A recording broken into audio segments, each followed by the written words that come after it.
Wassalamu ala asyrafil anbiya'i wal mursalin Sayyidina wa maulana Muhammadin wa ala alihi wa ashabihi wa man tabi'ahum bi ihsanin ila yaumiddin. Amma ba'du. Bismillah, kita lanjutkan ngaji kita. Kita break sebentar dari postmodern, ambil nafas ke timur. Karena mau ada pengantarnya ya, yang timur juga harus ada pengantarnya untuk conditioning. Meskipun sebenarnya kajian-kajian timur hari ini itu bagi beberapa tokoh adalah salah satu versi tersendiri dari yang namanya postmodernisme. Jadi postmodern itu kan kemarin salah satu definisinya adalah gugatan terhadap modernisme, yang hampir semua gugatan itu sifatnya epistemologis. Dan di antara banyak jenis gugatan yang sifatnya tidak melulu epistemologis adalah gerakan-gerakan untuk kembali pada spiritualitas lama. Ya, yang paling terkenal nanti dikenal sebagai New Age Movement. Nanti kita lihat, tak singgung sebentar tentang New Age. Tapi yang jelas sebenarnya dari konteks pembacaan hari ini, tema-tema ketimuran itu hakikatnya sebenarnya masih juga tema postmodern. Untuk fase pertama saya tidak tahu, mungkin generasi awal nanti saya mulai dari Cina aja. Cina lebih dulu, terus kita kembali ke barat, terus balik lagi ke timur, mungkin India atau Persia, terus ke barat lagi, terus balik lagi ke timur gitu. Biar imbang, kiri kanan. Kalau pakai bahasa timur, barat itu yang, kalau timur itu yin.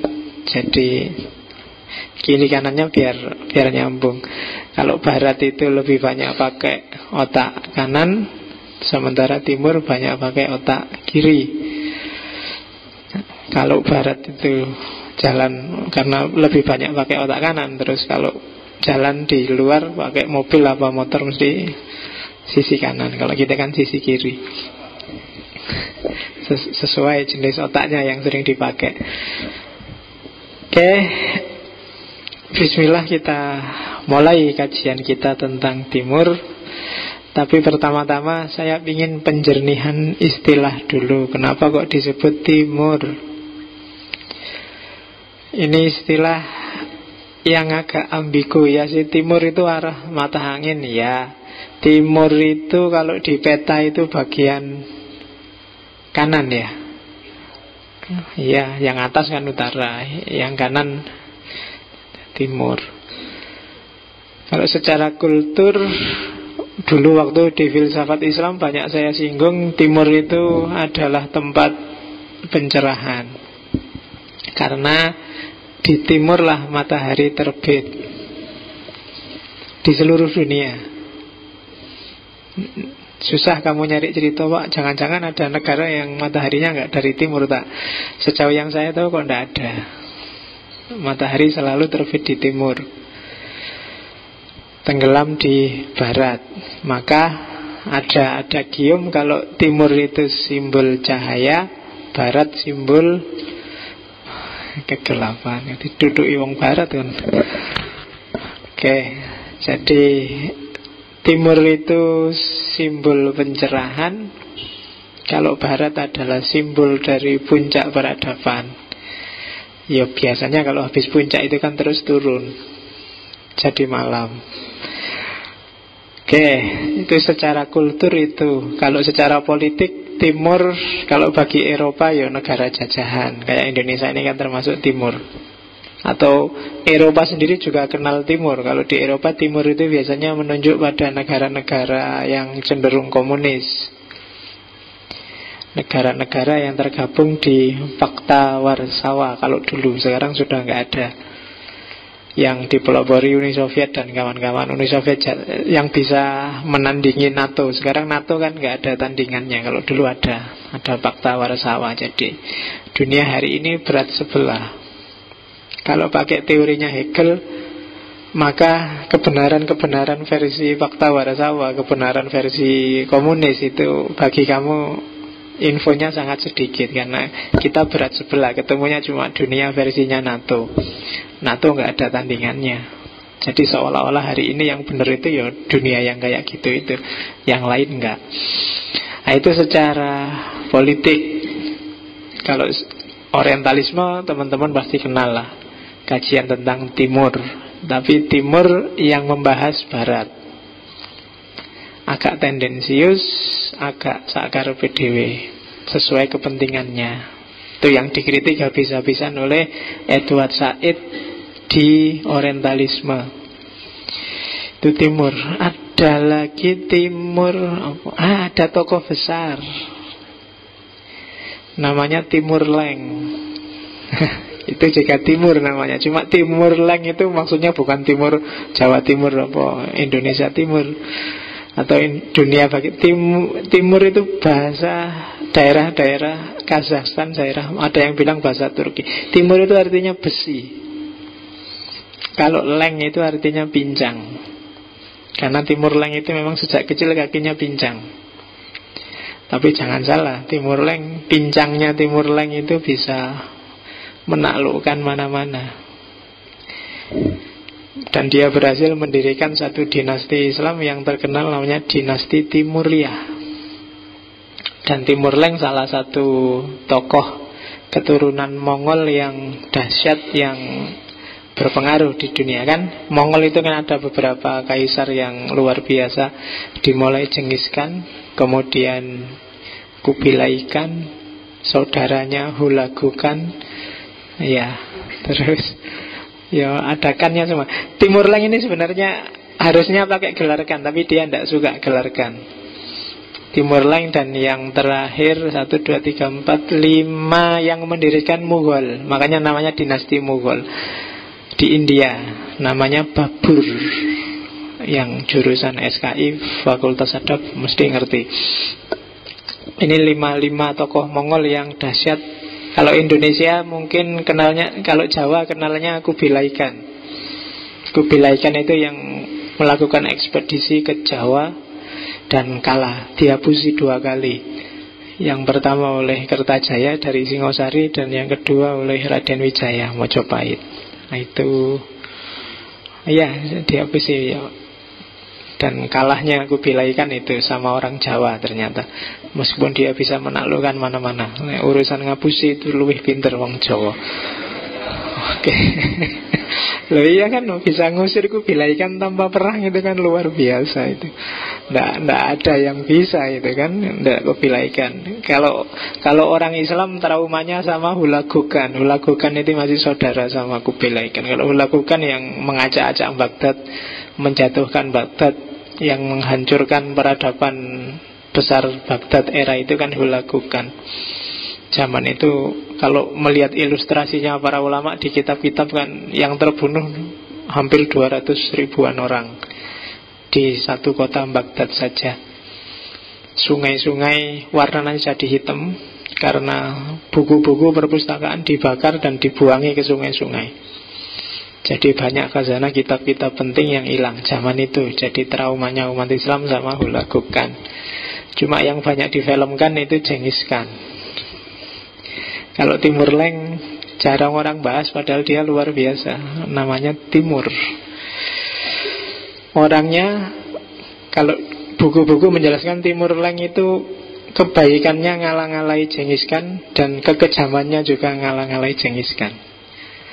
Orangnya kaku, tidak bisa ketawa. Satu-satunya yang bisa bikin Timur Leng ketawa adalah Nasruddin. Nah, kalian kalau baca cerita Mullah Nasruddin atau Nasruddin Hoja atau itu sebenarnya pasti dia hidupnya di era Timur Leng. Dan yang bolak-balik ngerjain Timur Leng dan gak dihukum karena dia bisa bikin ketawa itu Nasruddin. Cari aja di internet banyak cerita-cerita nih Nasruddin ini kan. Jadi semua orang takut, tapi hanya satu yang bisa ngerjain Timur Leng, itu Nasruddin Hoja. Oke, nah itu timur juga, tapi bukan timur yang ini yang kita maksud, tokoh besar. Oke, jadi timur hari ini yang kita maksud adalah pemikiran-pemikiran yang berasal dari dunia timur. Kadang-kadang timur itu disimplifikasi yo Asia dalam prakteknya. Afrika apa enggak ada, Pak? Afrika beberapa mungkin bisa masuk, misalnya peradaban-peradaban Mesir. Tapi timur itu secara aklamasi diam-diam, kalau kalian lihat filsafat timur, isinya biasanya Cina, India, Jepang, negara-negara Asia Timur. Persia ada tapi tidak banyak. Islam pasti ada. Islam itu kan juga timur, orang menyebutnya filsafat Timur Tengah. Buddhisme, India, dan yang sejenis itulah. Jadi cara berpikir khas dunia bagian timur, yang nanti beda dengan dunia bagian barat. Di situ tak masukkan, cuma meskipun hidup di timur, tapi tidak termasuk orang-orang timur yang cara berpikirnya gaya barat. Kan banyak hari ini kan orang timur ngalang-ngalai wong barat mikire, itu tidak termasuk. Atau kebalikannya, orang barat yang cara berpikirnya gaya timur, banyak juga hari ini kayak gitu. Tokoh-tokoh barat yang mempopulerkan kembali tradisi timur. Di Amerika dan sekitarnya sebenarnya orang paling banyak pindah agama itu pindah ke Hindu atau Buddha. Paling laris Buddha, Buddhisme. Mungkin lebih nyambung sama cara berpikir barat. Nanti kita akan ada fase filsafat agama, mungkin kita agak masuk ke situ. Jadi barat yang berpikirnya gaya timur.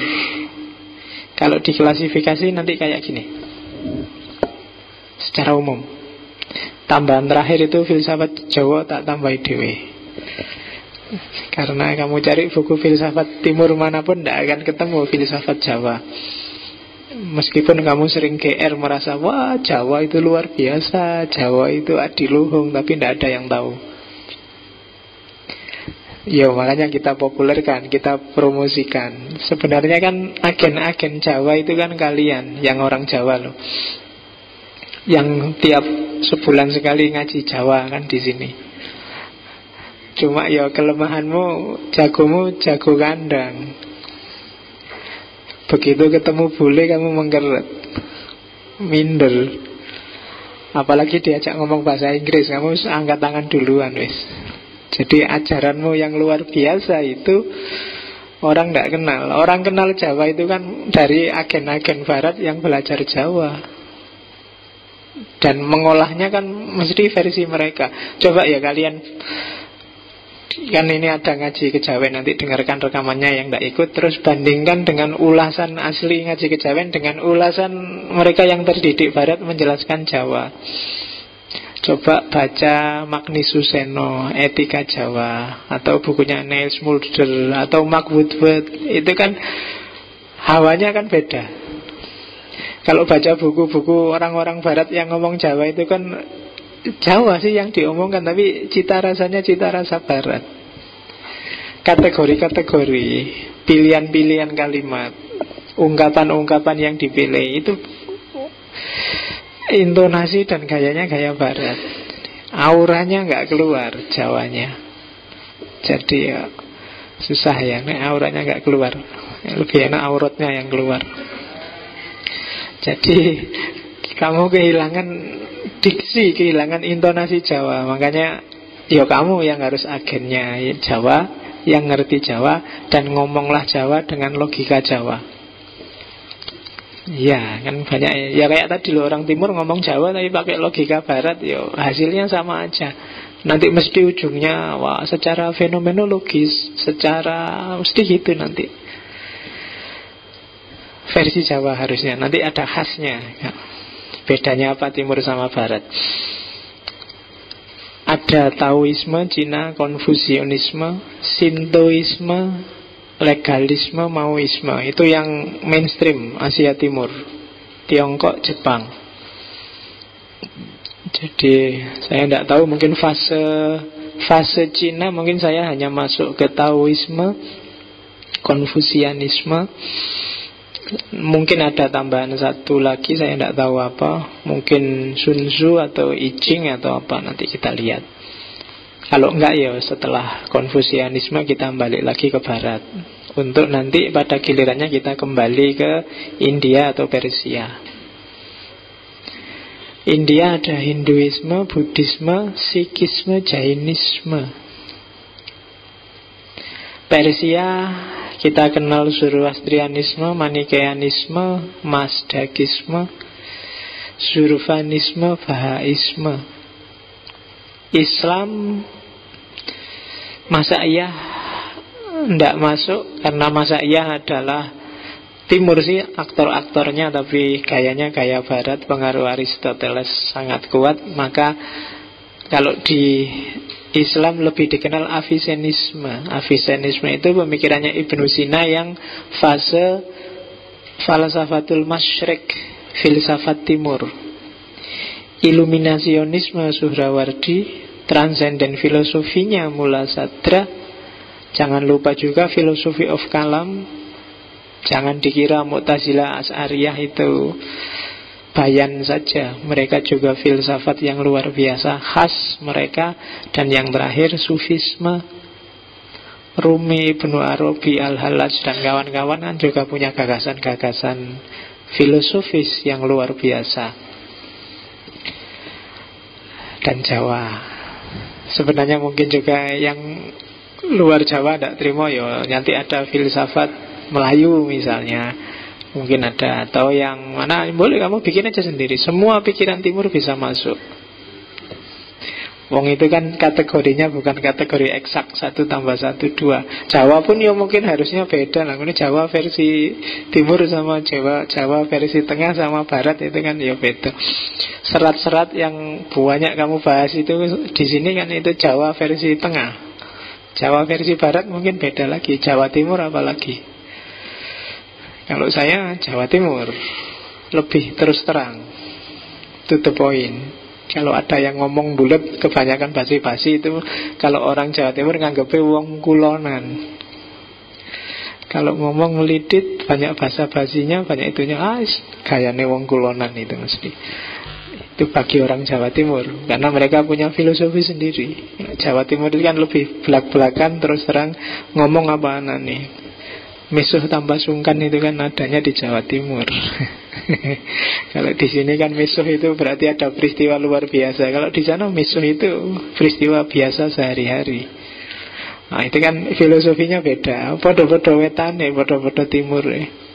Belum nanti nyebrang kembali. Nah, itu kan luar biasa. Di Jawa itu khasnya kan kayak gitu. Jadi beda-beda. Beda teritori, punya beda filosofi juga. Itu bagi saya tantangan bagi para mahasiswa S1 atau S2. Kamu punya kekayaan yang luar biasa. Kalau nggak diopeni, 2-3 generasi lagi akan hilang. Jadi makanya kalau ada ngaji-ngaji Jawa, serat kejawen, tidak cuma harus diikuti. Kalau diikuti formalitas, harus disukai. Kalau disukai biasanya, kalau formalitas itu kalau repot ya ditinggal. Nggak hobi. Kalau nggak hobi itu kan terpaksa. Kayak kamu kuliah itu loh. Kalau bisa bolos kenapa harus masuk? Karena formalitas.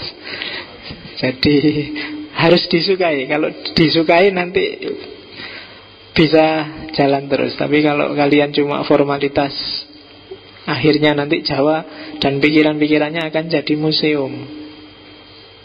Jadi museum itu tiap hari kamu bahas keagungannya, keindahannya, keluhurannya, tapi dalam hidup sehari-hari itu nggak jalan. Kan kayak museum kan, kamu ke museum cuma lihat, wah dulu ada pistol, ada bom, ada. Di museum kan ada semua itu, tapi kan di luar nggak ada, dalam hidup sehari-hari nggak ada. Oke, ya kayak pegawai Pemda sekarang kan kalau di Jogja tiap hari Kemis ya, yang disuruh pakai belangkon sama surjan itu kan. Itu kan museum. Lahir dari formalitas, dipaksa, ya harus pakai. Kalau nggak pakai, bayaranmu dipotong kan susah. Apalagi kalau sampai dipecat. Jadi bukan karena hasrat keinginan sendiri. Nah, kalau ingin menghidupkan Jawa, harus pelan-pelan disukai. Yo tresno itu kan dari kulino, dikulinakan, nanti lama-lama seneng. Carilah sisi-sisi menyenangkannya. Jangan manja. Kamu kan biasanya pingin disenangkan dulu baru suka. Sekarang dibalik. Coba disukai dulu lah, baru nanti sopo ngerti lahirlah rasa seneng. Oke, pacar juga gitu. Jangan nyari yang suka sama kamu dulu, nggak akan ketemu sampai besok. Kejarlah yang kamu sukai dulu. Oke, itu filsafat Timur ya. Jadi kurikulumnya Timur itu nanti itu. Jadi nanti kita ada fase Asia Timur, ada fase India, fase Persia. Yang Islam kita sudah jalan setengah. Yang belum adalah orang-orang modern dan kontemporer. Nanti kita akan bikin sesi sendiri yang Islam. Yang Jawa enggak usah lah, kalian sudah banyak dapat Jawa di sini. Apalagi di sini banyak orang-orang Jawa. Kualat aku ngajar Jawa, aku enggak terlalu Jawa. Oke, itu ini yang jadi pertanyaan orang. Pemikiran Timur itu apa layak disebut filsafat? Jangan-jangan itu cuma kepercayaan saja. Jangan-jangan itu agama dalam tanda petik. Ada Buddhisme kan, kamu ngertinya Buddhisme, Hinduisme, Sintoisme, Sikhisme itu kan agama, bukan filsafat. Seandainya ada pemikirannya pun ya datangnya belakangan. Awalnya agama. Nah, itu kan yang sering digugatkan pada filsafat Timur. Kenapa bisa begitu? Sebenarnya karena banyak orang melihat filsafat pemikiran-pemikiran Timur itu tidak sistematis. Kalau Barat itu kan tertib.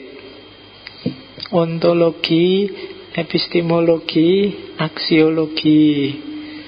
Pikirannya tokoh ini tentang epistemologi. Kalau tokoh ini tentang ontologi. Kalau tokoh ini selalu gitu. Barat itu tertib. Tapi kalau coba kalian baca kitab-kitab Timur, termasuk Al-Quran, itu campur aduk, tidak karu-karuan.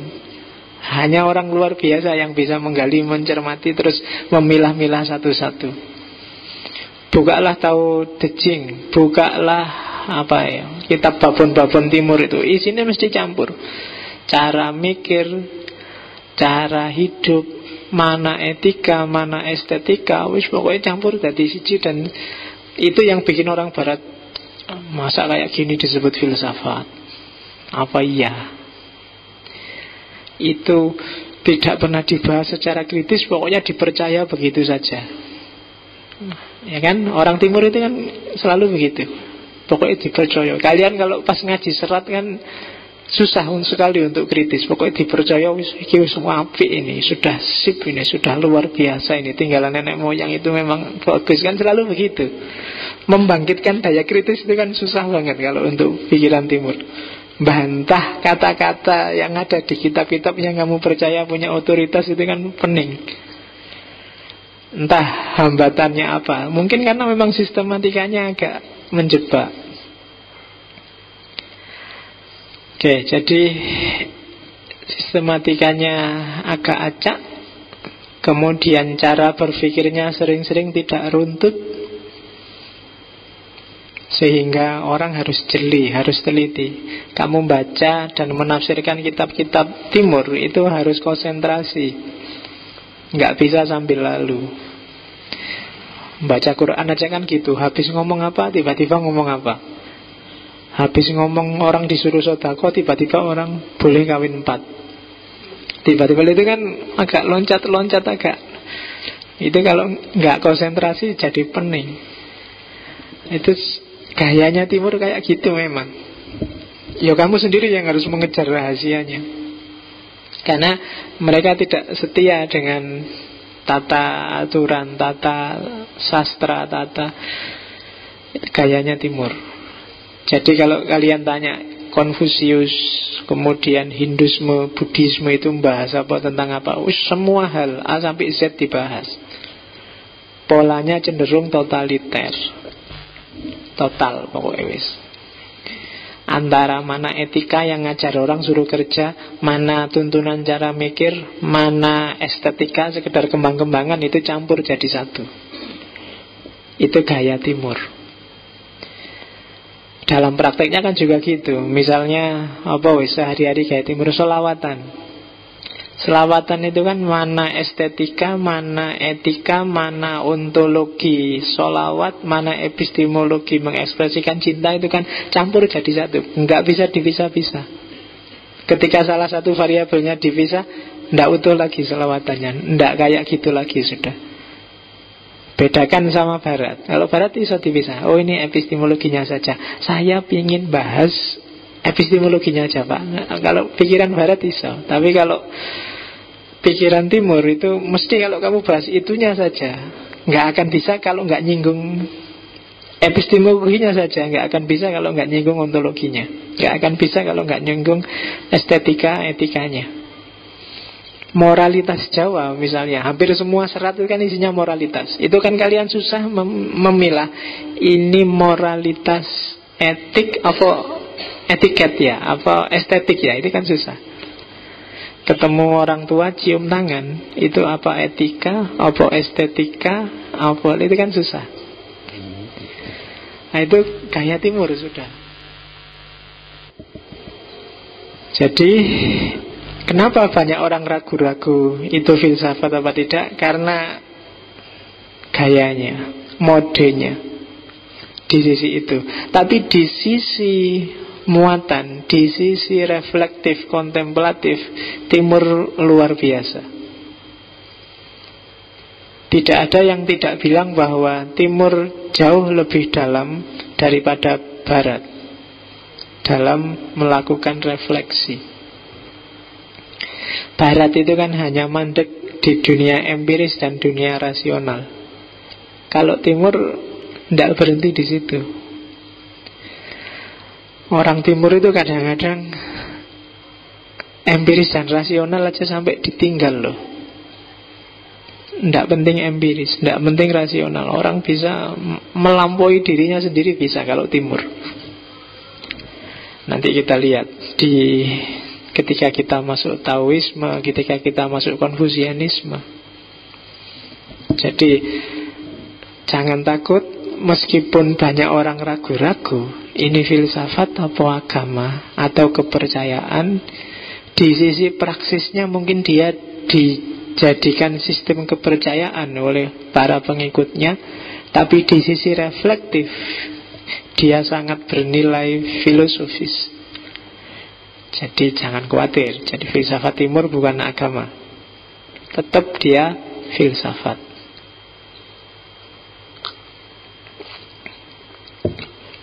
Teh ini, kalau ini minum teh gaya Barat.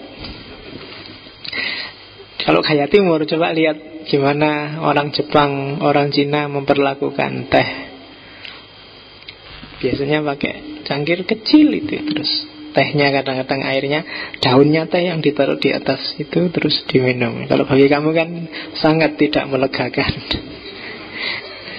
Ya kan? Loh, kalau di sana itu minum ada aturannya sendiri, gimana caranya minum, cara menyuguhkan, cara, dan itu manifestasi dari filosofi apa, itu Timur. Tidak ada yang tidak bermakna di Timur. Setiap maju mundur langkah ke samping, ke kiri, ke kanan, selalu dia sifatnya simbolik. Misterinya Timur itu. Kalau ini sudah teh gaya Barat. Barat itu kan teh itu ya karena minuman itu ya untuk menghilangkan haus, titik. Jadi kalau minum kasihlah sekadar, hausnya hilang, kan cuma itu. Tapi kalau di Jepang, di Cina, bahkan di Korea itu ada estetikanya sendiri, cara menikmati teh. Kalau kamu kan gampang, teh ya pak, tinggal diambil, diminum. Kalau sudah nggak haus, nggak serak, ya wis beres, aman. Nah kalau di timur nggak sekedar itu. Oke.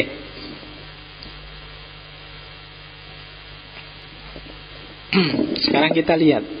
Ini gambaran umumnya. Yang pertama, timur secara umum, epistem yang dikembangkan adalah nurani, intuisi. Beda sama barat. Kalau barat, akal dan empiris. Jadi orang timur masuk lebih dalam, memahami sesuatu pakai nurani, epistemnya kebanyakan.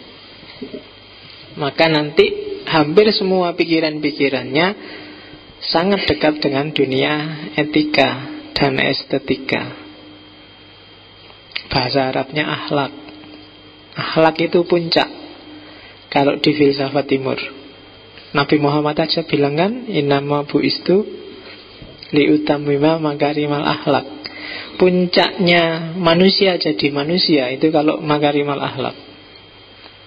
Bukan orang yang cerdas luar biasa, bukan yang intelektual, tapi yang bermoral. Dan moral itu senjatanya nurani. Itu kan yang disasar oleh Jabiri itu kan, bahwa orang berpikir kadang bayan, burhan, irfan. Kalau bayan itu cara mikir yang aturan, teks. Kalau sekarang misalnya kamu lihat TV rame-rame terus jawabannya, yang penting konstitusinya gimana, itu bayani. Tidak salah, cuma masih dangkal. Ada yang lebih dalam. Yo, kita teliti yang serius, kita pahami secara rasional, itu burhan. Yang lebih tinggi dari itu apa? Akhlak. Pakai nurani. Nurani bukan nuroni loh ya. Nuroni betul nih. Iya. Jadi pengetahuan yang basisnya nurani. Kalian bisa mencermati lah kalau orang ngomong di TV-TV itu, mana yang dia kedepankan. Mungkin secara aturan salah, tapi pakai nurani lah. Kalau ada orang ngemis dan gak kamu kasih, itu secara rasional, empiris, kamu benar. Bahkan undang-undang juga kamu benar. Jangan ngasih orang minta-minta. Tapi kadang-kadang kan epistemnya nurani.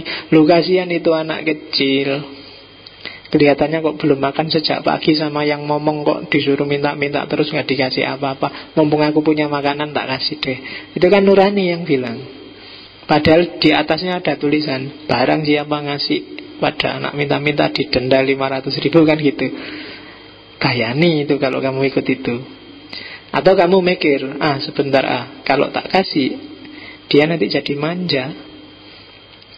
Kalau dia manja nanti tidak mau kerja, maunya minta-minta terus sampai besar. Tidak usah dikasih, burhani.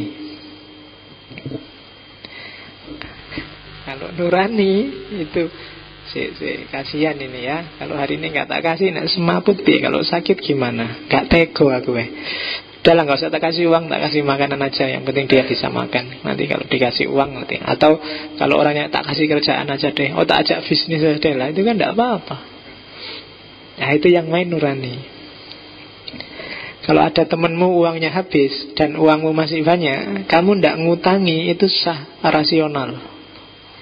Wong dia bukan tanggung jawabmu toh, bukan apa-apamu. Jadi kalau kamu nggak ngutang itu dia nggak bisa ngelaporin kamu ke polisi gara-gara kamu nggak ngutangi. Ya, cuma yo nurani lah. Apalagi pacar. Ya, tapi nurani bukan nuroni loh. Yang pacar nuroni beton. Oke, epistem yang banyak dikembangkan di Barat. Yang kedua, sikap terhadap alam.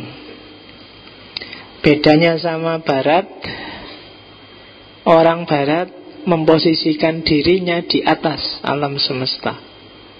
Kalau orang timur, filsafat timur, itu memposisikan dirinya di tengah alam semesta. Kita bagian dari alam semesta.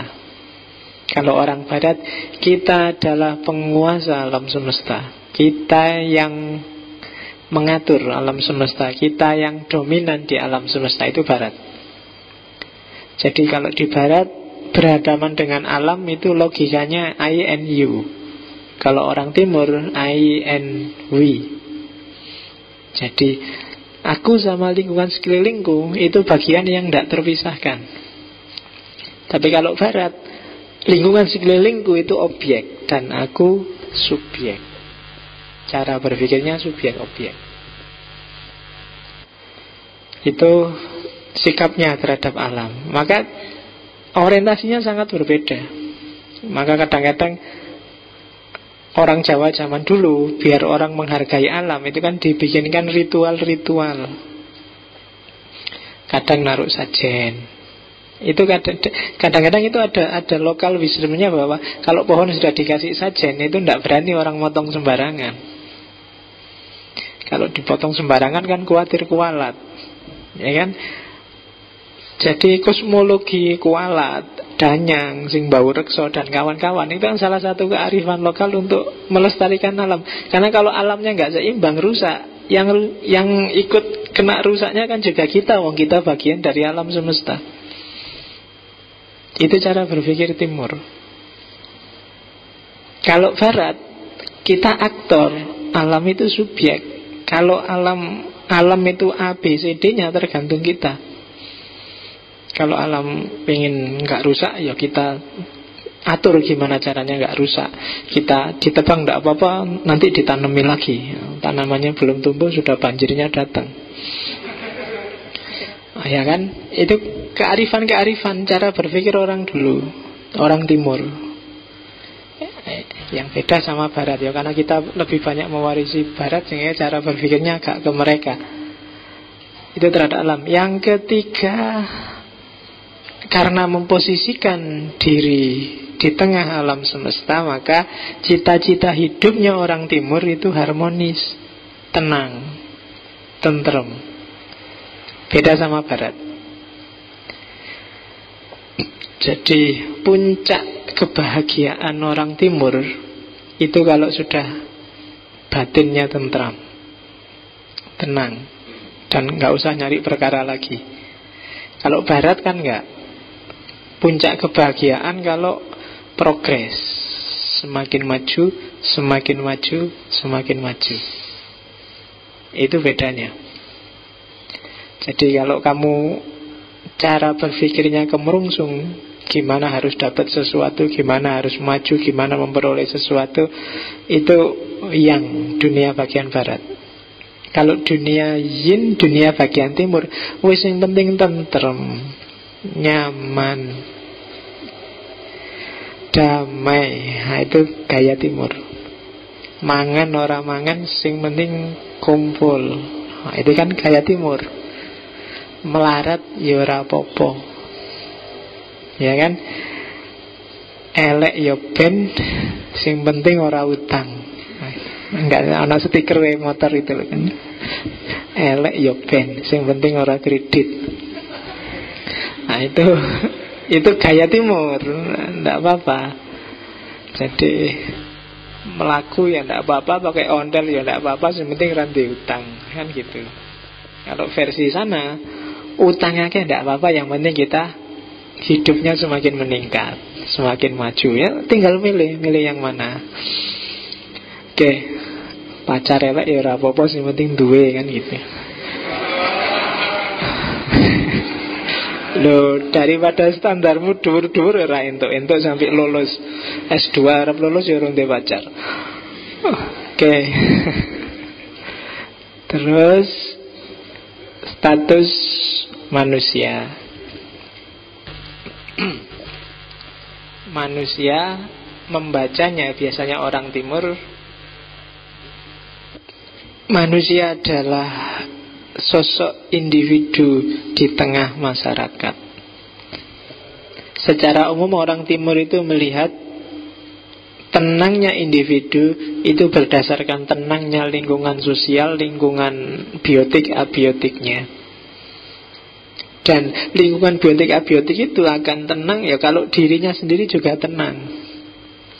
Jadi ini ada hubungan sirkuler timbal balik antara manusia dan sekelilingnya. Dia harus memperbaiki dirinya sendiri, karena dengan dirinya sendiri baik, ya otomatis lingkungan juga baik. Karena nanti setiap orang memperbaiki kan semuanya jadi apik. Itu gaya timur sudah. Seolah-olah individual tapi sebenarnya untuk kepentingan sosial. Beda dengan individualitasnya barat. Kalau barat individual dan kebebasan untuk kepentingannya sendiri-sendiri dalam konteks karena dia orientasinya kemajuan, maka konteksnya biar semakin maju apa? Ya berlomba pinter-pinteran, berlomba sugih-suginan, berlomba jaya-jayanan. Itu kan gaya barat. Kalau orang timur enggak. Makanya pendidikan timur itu kan zaman dulu ndak ada ujian, ndak ada IP, ndak ada ijazah, ndak ada. Sing penting sinau bareng-bareng padha ngertine, ra iso ya belajarne, ra iso ya belajarne sampai tua ndak apa-apa. Ya kan? Kalau barat ada sistem reward punishment, ada sistem ujian, IPK, nilai. Itu kan memaksa kalian untuk berlomba.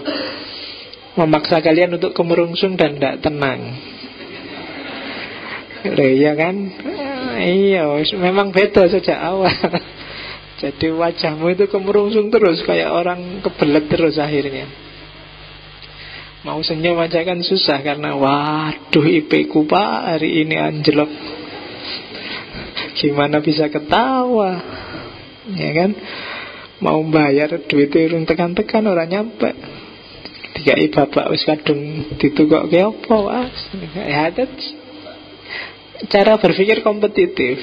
Kalau pendidikan zaman dulu di timur kan modelnya kayak gini-gini nih, halako. Ya kan, kiainya, begawannya ngasih ceramah-ceramah, kajian kayak gini, diterima, dibawa pulang. Nggak ada ujian, nggak ada ngerti karepmu, nggak ngerti karepmu, yang penting tentrem. Ya kan, guyu-guyu bareng, tentrem gitu aja wis. Ya kan, pilih sendiri mana yang kamu anggap penting, bermanfaat, pakai. Gitu aja, zaman dulu gitu. Nggak ada model kayak sekarang, kompetisi-kompetisi. Itu gaya timur. Oke. Dan kalian lebih merasa sreg dengan gaya timur. Kenapa? Kalian orang timur. DNA-mu itu kan konstruksinya timur. Jadi kalau dipameri yang spiritual-spiritual, mistik-mistik timur, itu kamu lebih seneng. Karena memang komposisinya itu. Kenapa sih hari ini hantu-hantuan di TV itu masih laku? Ya karena memang DNA-mu strukturnya masih gitu, masih nyambung sama hakikatmu. Dirimu itu lebih seneng yang gitu-gitu, klenik, yang model dunia lain, model Mister Tukul jalan-jalan itu kan. Jadi yang gaya timur sebenarnya, meskipun dikemas secara barat. Bawa kamera ke kuburan, bawa kamera itu kan. Oke. Kita lihat orientasinya kalau dibandingkan jadi kayak gini. Orang timur cenderung punya orientasi universal, memayu hayuning bawono kata orang Jawa. Hamengku buwono, madep mantep maka jadi paku buwono. Kalau dipaku kok masih goyang aja, ya dipangku mangku negoro. Ya iya kan, orang Jawa gitu, dipaku, dipangku, apalagi memayu-ayun. Itu kan dalam rangka bikin dia berhenti, tenang, tidak bergejolak. Karena memang target hidupnya itu biar harmonis. Oke, jadi kalau Indonesia ini tidak karu-karuan terus, mungkin perlu dipangku, perlu hamengku buwono, perlu ada sistem, perlu ada struktur yang bisa bikin tenang. Atau kalau dipangku masih belum, ya dipaku, paku buwono. Nah, itu kayak filosofinya kan nanti di situ, karena memang orientasinya harmoni. universal, individual. Kalau filsafat timur itu orientasinya ke soul and intellect, akal budi dan hati nurani dan jiwa. Kalau western itu accumulation of knowledge, hanya akal saja yang mengumpulkan informasi. Barat itu melihat dunia secara deskriptif, dikumpulkan semua pengetahuan, entah dia butuh apa enggak, entah itu berguna apa enggak, pokoknya sign for sign. Kalau timur enggak, ilmu itu cari yang bermanfaat. Al ilmu bila amalin, kan gitu. Kenapa? Ya, ilmu enggak boleh dia berhenti cuma jadi ilmu. Kaburo maktan, kamu cuma bisa ngomong, enggak bisa ngelakoni, kan gitu. Itu gaya timur. Kalau di barat, wis pokoknya tuntutlah ilmu sebanyak mungkin. Kepakai apa enggak kepakai, main tambah ilmu. Kamu di kampus kan enggak jelas kan, dikasih mata kuliah apa aja, gunanya apa ya mbuh. Diajari Pancasila, Islam dan budaya lokal, diajari logika, diajari gunanya apa enggak tahu, pokoknya diajari accumulation of knowledge. Ijazah nanti hasilnya. Itu kan akumulasi pengetahuan. Kamu ngumpulkan sebanyak itu pengetahuan itu loh, tinggu apa? Kalau orang Jawa ditanyakan, al ilmu bila amalin, amal dari ilmumu sebanyak itu apa terusan? Ya kan? Jangan-jangan ijazahmu adalah sajarin bila samarin. Itu kayak pohon yang tanpa buah. Hati-hati sama orang timur, kamu diketawain itu kan, kamu jungkir balik mati-matian, direwangi nyontek, ternyata tidak berbuah. Accumulation of knowledge. Terus bagi orang timur, segala sesuatu itu saling berkaitan, saling berhubungan. Jangan salah, kalau temenmu rusak, jangan dikira kamu gak ketularan rusak sedikit atau banyak. Kalau pemerintahanmu kacau, jangan dikira kamu gak ikut kacau. Kamu gak bisa lo bilang, itu urusannya orang Jakarta. Loh, kita interrelated deh. Kita saling pengaruh-mempengaruhi. Jangankan itu, cuaca, hawa, alam sekitar. Kalau di timur loh, tumbuh-tumbuhan segala itu punya hubungan sama kalian. Ada korelasinya. Kan kapan itu tak ceritain, air aja kan punya pengaruh psikologis, tergantung moodmu. Kalau kamu marah-marah, ya lingkungan sekelilingmu auranya juga aura marah, nggak enak hawanya. Kalau kamu lagi ceria, ya lingkungan sekelilingmu juga ikut ceria. Semuanya saling nyambung, nggak ada yang kebetulan, interrelated. Kalau barat memahami sesuatu serba bagian per bagian. Makanya orang barat itu semakin orang spesialis, semakin dianggap dalam ilmunya. Kalau di timur, semakin orang generalis, ngerti macam-macam, dianggap dia semakin bermanfaat ilmunya. Maka filosofi Islam awal itu kan ngerti macam-macam. Kiai-kiai di desa itu kan harus ngerti macam-macam. Nggak cuma bisa berdoa, kadang-kadang juga harus bisa dukun, harus bisa, ya kan, di desa itu macam-macam. Realitas interrelated. Ya kalau di UIN nanti jadi integrasi interkoneksi itu. Ya, meskipun baru jargon, tapi yo luar biasa itu, interrelated, saling berhubungan, tidak spesialis. Meskipun peradaban kita hari ini lebih memuja spesialisasi, melihat alam semesta secara parsial-parsial. Dokter itu semakin spesialis, bayarannya semakin mahal. Dokter umum itu padahal ngerti banyak penyakit, bayarannya murah. Kalau dokter spesialis, ngertinya cuma spesialis mata, bayarannya mahal. Apalagi spesialis mata kiri, itu lebih mahal lagi itu. Pokoknya mata kiri tok bisa nih. Mata kanan kalau sakit mata kiri, kanan nggak bisa dia. Itu semakin jos itu. Semakin luar biasa, semakin spesialis. Oke. Filsafat timur, harmony and unified. filsafat barat, master and counter reality. Jadi filsafat timur ya jelas, tadi tak jelasin, tekanannya pada harmoni dan kesatuan. Kalau filsafat barat, gimana orang bisa jadi aktor di alam semesta ini.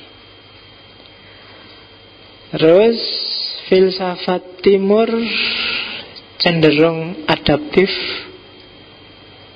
sementara filsafat barat cenderung defensif, cenderung memisahkan. Karena spesialis tadi, karena orang timur melihat realitas saling berhubungan, maka dia adaptif, bisa menerima perubahan lebih mudah daripada orang barat. Hari ini kita ngamuan, mungkin karena epistem yang kita kembangkan baunya agak barat, agak bayan atau burhan tadi. Semakin orang susah menerima perbedaan dan perubahan. Tapi semakin orang melihat segalanya berhubungan, biasanya dia semakin adaptif. Kayak agama di Jawa itu kan gitu, adaptif. Di Jawa itu dulu animisme, Hindu masuk, ya Hindu dan animisme kawin. Buddha masuk, Hindunya nggak dibuang, Buddhanya diterima dan bisa. Maka Mojopahit itu kan terkenal agamanya Siwa Buddha. Itu kan unik, Siwa ki Hindu, tapi Siwa tapi yang Buddha, Siwa Buddha itu kan khas. Siwa Buddha terus Islam masuk, ya tidak apa-apa, diterima aja. Dan tinggal digabungkan dengan agama yang sudah ada. Lahirlah Islam Jawa yang kamu kenal hari ini dengan kejawen. Dan santai aja, nggak ada tawuran-tawuran. Kristen masuk juga ya silahkan aja masuk. Kalau ada yang mau silahkan ikut, nggak mau ya tidak apa-apa. Dan orang Kristen ketika misi awal-awal itu ya kesini ya misionarisnya juga pakai belangkon, pakai surjan. Sampai hari ini kan masih banyak yang kayak gitu. Dan nggak apa-apa, orang Jawa juga tidak tersinggung. Jadi lebih adaptif, lebih mudah menerima perubahan. Itu orang timur. Kalau kamu ngamuan, susah menghadapi perubahan, kamu berarti sudah jadi orang barat. Entah barat bagian mana. Jadi wong kulonan kamu sekarang. Timur itu lentur, itu cirinya. Karena dia tekanannya pada harmoni. Makanya kadang-kadang orang Jawa itu mungkin dia marah luar biasa, mungkin dia tersinggung, mungkin dia disakiti, dizalimi, tapi sudahlah, tidak apa-apa. Kenapa? Harmoni. Biar gak gegeran, rapenak ro kancane dhewe kok gegeran, kan gitu. Itu pendekatannya harmoni. Alah cuma segitu aja kok. Paling uang berapa sih paling itu. Itu apa? Harmoni pasti epistemnya. Kalau pakai logika mungkin tidak begitu loh. Jangan dilihat uangnya dong. Coba dilihat. Itu kezaliman. Itu tugas kita untuk menyingkirkan. Nontonnya kan ngono terusan.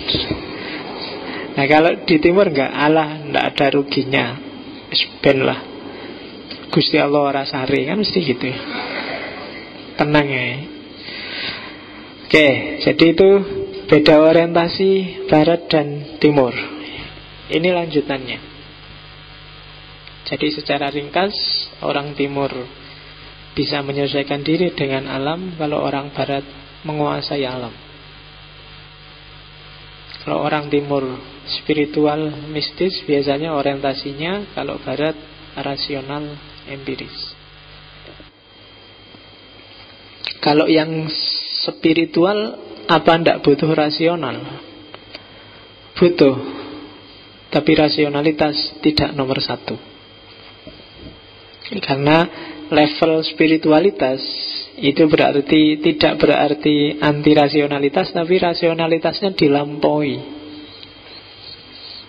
Jadi dilampaui itu wis, yang rasio sudah, tapi belum cukup. Itu level spiritualitas. Kalau yang rasional, tidak selalu dia nyampe makom spiritual. Tapi yang spiritual biasanya sudah melewati stasiun rasional. Itu kalau di tasawuf modusnya seperti itu. Jadi timur spiritual mistis. Bukan berarti dia tidak rasional dan tidak empiris, karena nggak ada orang yang bisa hidup tanpa rasio dan tanpa empiris. Empiris itu kan dunia nyata, kasunyatan tiap hari yang kita hadapi, makan, minum, tidur, itu kan dunia empiris, pengalaman.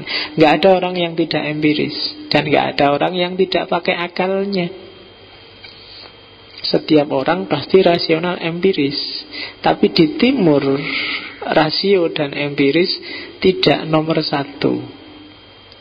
Kebalikannya dengan dunia barat. Dengan rasio dan empiris orang bisa maju, tapi tidak akan bisa mencapai puncak kemanusiaan. Puncak identitasmu sebagai manusia ada di wilayah spiritual. Meskipun kalau timur kadang-kadang spiritualnya bablas jadi institusi yang namanya mistik.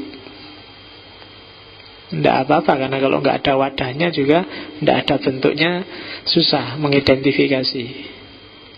Sufi itu kan bahasa Inggrisnya juga mistik, ketika sudah melembaga.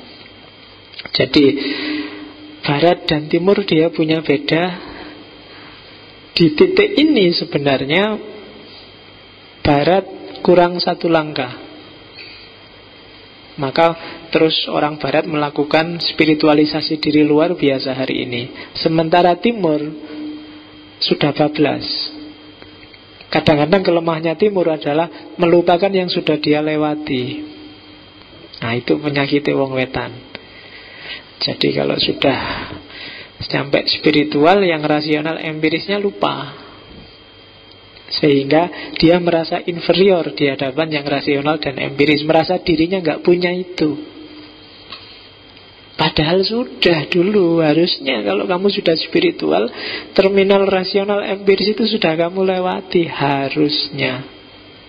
Karena kamu nggak akan bisa nyampe makom itu sebelum lewat rasional empiris. Itu beda timur dan barat. Karena spiritual empiris, maka mentalitas timur itu emosional, intuitif, batin lebih penting. Sementara yang barat rasional, analitik, lahir lebih penting. Ya, struktur lahir itu kan struktur rasional yang harus dianalisis. Sementara struktur batin itu harus dirasakan langsung. Yang tidak menghayati langsung tidak akan ngerti. Makanya di Jawa ada gium, ilmu iku kelakone kanthi laku. Kalau kamu nggak ada lakunya, kamu belum punya ilmu sebenarnya. Ilmumu masih berjarak. Tapi kalau di barat ya ilmu itu deskriptif, yang berjarak itulah yang ilmu. Tidak apa-apa, katanya orang barat. Tapi di timur nggak ada gunanya kamu ngaku punya ilmu tapi tidak jalan. Tiap hari ngaji akhlak tapi akhlakmu rusak, ya kan? Tiap hari ceramah disuruh khotbah ittaqullah, tapi sing paling ndak ittaqullah ya awakmu dhewe. Ya kan? Sesama muslim kita jangan saling mencaci maki. Tiap hari kamu mencaci maki ning Facebook. Jangan suka ngomong jelek tentang orang. Siapa lagi kamu? Tiap berita kamu komentari jelek. Ya kan? Kamu tidak laku. Maka ketika lakunya nggak jalan, kamu tidak dianggap punya ilmu. Kalau di barat itu kan, sehingga kadang-kadang ilmu itu definisinya luas dan luar biasa. Kanuragan pun terus jadi ilmu, karena ada lakunya tadi. Ilmu kebal, nah, kan itu di Jawa kebal jadi ilmu. Ilmu, apalagi kan banyak ilmu-ilmu yang kayak gitu. Ilmu santet, ilmu pelet, loh ini nggak ada. Di barat susah kamu nyari ilmu pelet. Coba cariin pengasihan, bahasa Inggrisnya apa? Nggak ada. Ayo cariin pelet pengasihan, bahasa nggak ada. Karena di barat nggak kenal itu. Gitu loh. Jadi kamu melet orang barat susah, sana nggak ngerti. Jadi kalau sama bule nggak bisa dia dipelet. Sana nggak paham, yang bisa orang Jawa. Pelet itu kan macam-macam. Saya kemarin baru dapat buku pelet yang isinya Jawa Pekon itu. Wah, judulnya lucu-lucu, Semar Mesem. jaran kuyang. Terus jenis-jenis gitu banyak, ada sekitar 80-an jenis-jenis pengasihan. Dijajal apa piye? Ning lakune susah. Puasa 40 hari 40 malam mutih. Wah, iki sing abot. Posone tok wae kamu pening apalagi mutih. Ya. Oke. Ya mutih itu berarti kamu hanya makan nasi putih, ayam yang dagingnya aja kan putih, terus telur putihnya itu orang situ mutih. Oke. Orang timur orientasinya ketentraman, orang barat dinamika, perkembangan. Orang timur itu total dan puitis, kalau orang barat itu parsial dan deskriptif. Nah, sekarang tinggal dicek, kamu tipe orang yang total dan puitis apa yang parsial dan deskriptif. Ya kelihatan lah, mungkin posting-postinganmu akan kelihatan kamu itu orangnya deskriptif apa puitis. Puitis itu kamu ngomong dengan 1-2 kata, orang bisa menafsirkannya jutaan kata. Itu puitis. Tapi kalau deskriptif itu kamu ngomong banyak, orang memahaminya 1 kalimat. Itu deskriptif. Kamu ngomong Islam adalah agama damai, wah panjang sekali, pokoknya intinya Islam agama damai. Itu ternyata itu deskriptif. Tapi kalau puitis itu kamu ngomong 1 kalimat aja, itu orang memahaminya bisa panjang. Rinduku padamu setinggi langit. Ah itu wong mikir dibayangin, wah setinggi langit itu berarti panjang, cuma 1 kalimat. Tapi kalau deskriptif kamu ngomong jutaan kalimat, orang memahaminya 1 kalimat. Maka kitab-kitab Jawa itu tipis-tipis, tapi tafsirnya bisa tebal. Kitab-kitab timur juga begitu. Kitab-kitab babonnya Konfusianisme, Tao, Shinto itu kecil-kecil, tapi tafsirnya bisa jutaan. Al-Quran itu cuma segitu halaman, tapi tafsirnya jutaan halaman, mungkin ratusan juta halaman, tidak terhitung. Kenapa? Gaya bahasanya puitis. Ya, coba kamu cek sendiri ya, kamu orangnya puitis apa deskriptif. Orang deskriptif itu cerewet, ngomongnya akeh tapi isinya sidik. Kalau orang puitis itu ngomongnya jarang-jarang, kadang dehem aja orang paham. Ya kan? Pokoknya orang puitis itu kalau ngantri kok lama kan, apalagi diselani cuma yang lain, oh iya ngantri gitu. Tapi kalau deskriptif kamu ngantri diselani, wah kamu bunyinya panjang, oh masa ngantri, wah panjang luar biasa. Intinya ya jangan nyelo kan, cuma itu tipe deskriptif. Nah, itu bedanya timur dan barat. Tinggal kamu cermati, kamu keturunan timur apa barat.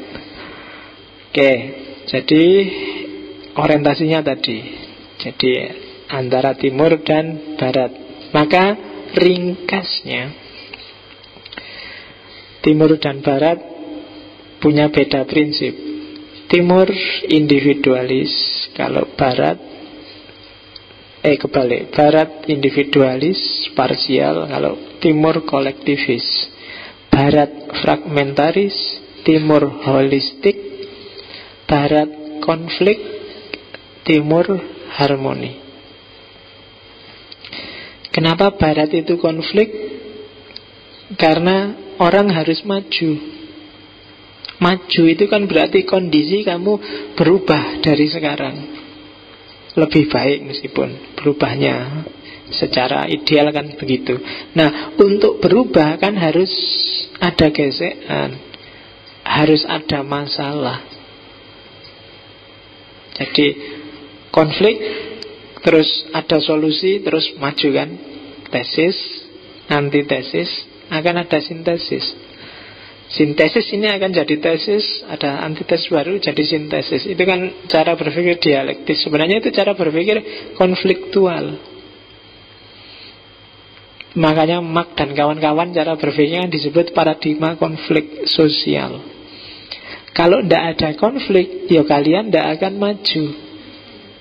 Untuk bisa maju harus ada konflik. Jadi jangan anti konflik. Kalau kamu anti konflik, ya tidak maju-maju. Dan ini Western style. Ya dalam kondisi tertentu kita kan butuh yang kayak gini. Ini saya bilang tadi, ini yang dimensi kerasnya hidup. Kalau di timur yin, di titik tertentu kita memang harus harmoni. Kalau hidup itu chaos terus, kacau terus, gak ada tentremnya, ya susah. Harus ada level di mana kita mapan, tenang, harmonis. Dan di titik tertentu kita harus siap juga berubah. Maka siap dengan konflik. Dan itu cirinya Barat. Maka jangan nanti konflik. Konflik berarti tanda-tanda kamu mau maju. Itu kan kayak kalau kamu di kampus bingung itu loh kan, terus dosennya bilang tenang aja, bingung itu tanda-tanda kamu mau pinter. Kalau jadi loh ya, kalau nggak jadi ya enggak. Loh, konflik juga gitu, tanda-tanda kamu mau maju kalau jadi. Kalau nggak jadi ya tambah rusak gara-gara konflik. Ya makanya orang terus disuruh belajar manajemen konflik, biar dengan konflik kamu tambah maju, jangan tambah rusak. Ya makanya kalau ada manajemen konflik berarti harus ada manajemen bingung. Ya, kalau kamu di kelas, wah alhamdulillah Pak, saya sudah bingung, berarti mau pinter ini. Iya, tapi ya suwi pinter ya, jangan berhenti di situ. Kamu mentang-mentang bingung mau pinter, terus kamu puas dengan bingung. Gimana tadi kuliahnya? Nggak paham sih, aku bingung. Tapi kan berarti aku mau pinter. Iyalah, ya masih mau itu loh, sudah bangga. Belum pinter itu sudah bisa pamer mau pinter, sudah bingung. Oke, ya jadi konflik and harmony, fragmentary and holistic, cara berpikir pedal-pedal, pisah-pisah, melihat sesuatu tidak dalam kaitannya dengan yang lain. Kebalikannya kalau orang timur, holistik, melihat sesuatu secara utuh, semua bagian adalah komponen dari satu sistem besar. Itu cara berpikir holistik. Memahami ngaji ini jangan cuma dipahami rekamannya, materinya, santrinya, takmirnya, masjidnya. Itu sistem yang tidak bisa dipisah satu-satu. Kalau dipisah dari masjidnya nggak jadi ngaji filsafat di masjid. Kalau dipisah dari santrinya, lah aku ngasih petunjuk siapa di sini. Kalau dipisah dari rekamannya, ya nggak jadi ngaji. Semuanya sistem yang holistik. Membaca sesuatu harus utuh. Itu gaya timur. Kalau orang barat melihatnya, coba tak lihat secara epistemologis ngaji ini gayanya kayak gimana ya, itu barat. Secara aksiologis, kira-kira etika praksis ngaji ini dari sisi sosial apa, itu gaya barat. Jadi selalu one dimension, selalu satu dimensi. Jadi itu pun biasanya kalau mahasiswa dikasih menurut, karena dia nggak pede. Ngaji ini menurut Karl Marx, selalu menurut mahasiswa. Dan sama kampusnya juga diajari menurut. Karena kan kamu diwajibkan kalau proposal harus ada kerangka teorinya, harus. Itu kan sama aja nyuruh kamu nurut orang lain.